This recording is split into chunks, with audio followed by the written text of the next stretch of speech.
Hello, I'm Sarah. And I'm Tegan, and we're in a band called Tegan and Sara. And we're doing an anti-Tegan and Sara shoot against fur. Would that be so weird, though, really? We're doing a shoot for PETA against fur, because we are against fur. Sarah was born with a lot of fur on her. Why can't I wear my fur? Yeah, you should be wearing your own fur. Yeah, why? If you're going to wear fur, wear your own.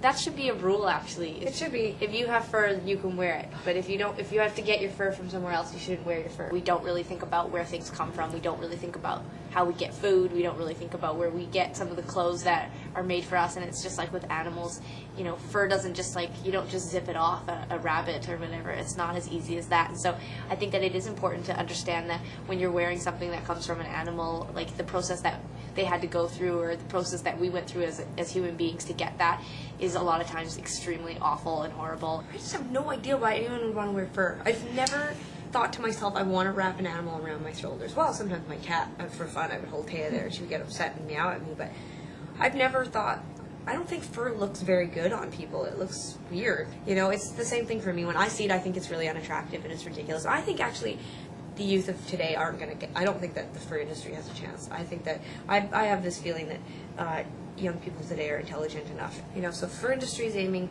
for 15-year-olds, then you know, PETA needs to aim for 8-year-olds. You don't have to pay me for that tip though. That's free. That one's free. But I have some other ideas in my backpack. Generous.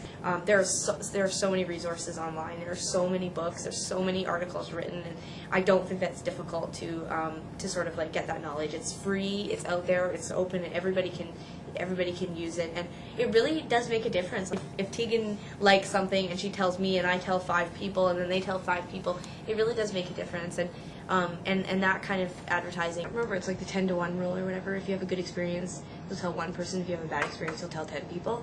So in a sense, if you read something horrifying about, you know, the treatment of, you know, animals in, you know, chicken farms or whatever, and you tell 10 people, they're going to tell 10 people, and, you know, and it does continue. And I think it is just a lack of education. I really don't think I really hope that it's not apathy on our part as a society, but I think it's a combination at this point, and I think there are ways to change what's happening.